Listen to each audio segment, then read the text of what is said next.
Now, before the National Assembly went on recess, it was a politically charged atmosphere in Parliament. For some weeks now, there's been growing intensity in the friction between the National Assembly and the executive.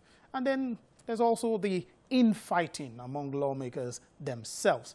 We spoke with two lawmakers from the Senate and the House of Representatives to get their views on the disagreement between the legislature and the executive, as well as other national issues.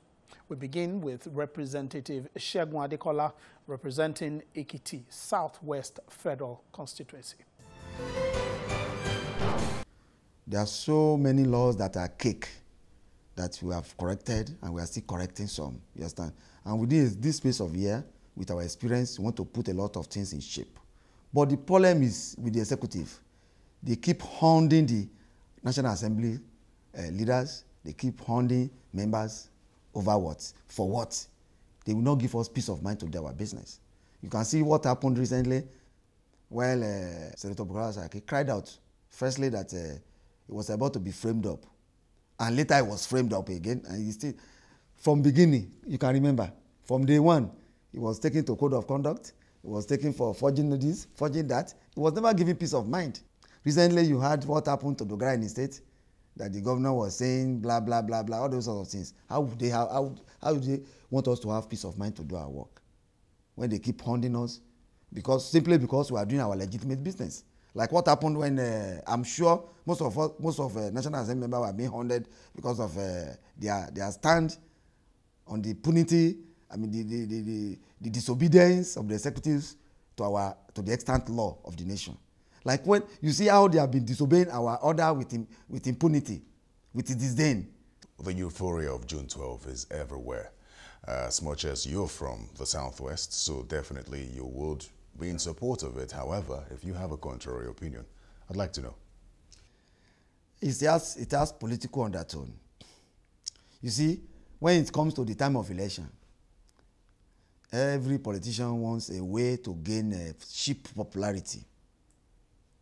So to me, the APC-led government wants to gain cheap popularity by saying, giving posthumous award, the posthumous of the highest award to Abiola.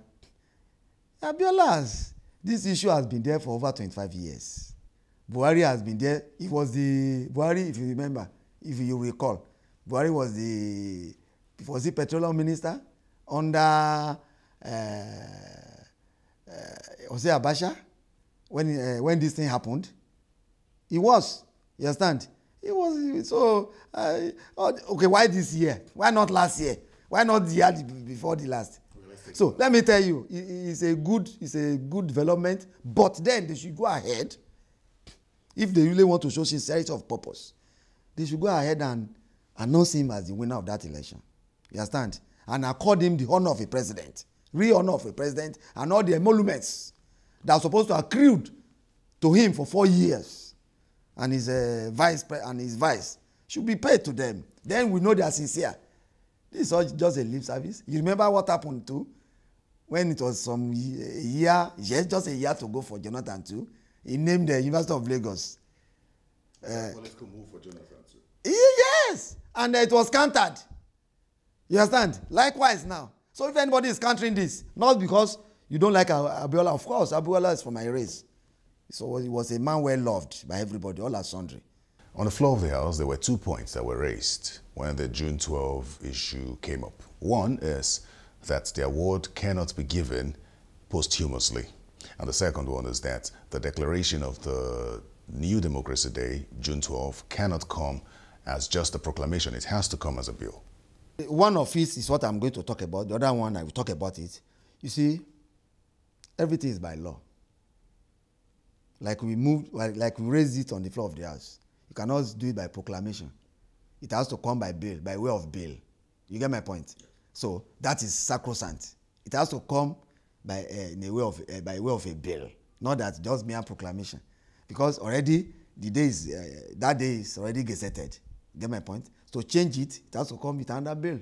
You understand? So that is that. So what will happen now? What will happen? It has to come. If it's come by bill, maybe we'll consider it on the floor of the House. But then it cannot stand. The proclamation cannot stand. Then about non-living or non-living, well, I don't really know much about that. But what I can say about that is that I know they used to give posthumous award. It has been given severally, posthumous award, just to honor the dead. You understand? If you say the dead are no citizens of a country, well, I don't know about that because they have children. They left children behind, carrying their name. Their gene is still around. So you give posthumous award. Then this 8th assembly has the record for the highest number of bills passed so far. But beyond that, what bills do you consider most important? In this 8th assembly, we have performed creditably more than any other assembly so far convocated. We have made over, in fact, we have made over 700 bills. We have sent for concurrence over 700 bills in House of Rep and uncountable motions. Motions and bills that have direct impact on the welfare of the masses. You remember when I moved on the floor of the House about corruption in JAMB? You understand? It's an investigative motion. It's still ongoing. You remember so many in NNPC, in so many agencies and departments. We have unraveled Gangatuan corruption, fraud. And that's why they will never like us. You understand? Because we make the difference. So we have passed so many important bills. Let me mention to you recently. President Buhari signed into law recently, Not Too Young to Run bill. That's a very, very important bill. Sponsored on the floor of the House. And it has been gazetted now. Whereby a young man like you can aspire to be a president, to be the president of this nation. You understand? No matter your creed or race or wherever you come from. That is a very good bill. You understand? And that has boosted the morale of our young ones. That's a very important bill. And you can see recently too, we sponsored and moved bill on the floor of the House as regards electoral matters. Sequence of election. And besides, recently you found out that we created autonomous for House of Assemblies, so to be autonomous from their governor, and equally that of judiciary. Those are very good bills.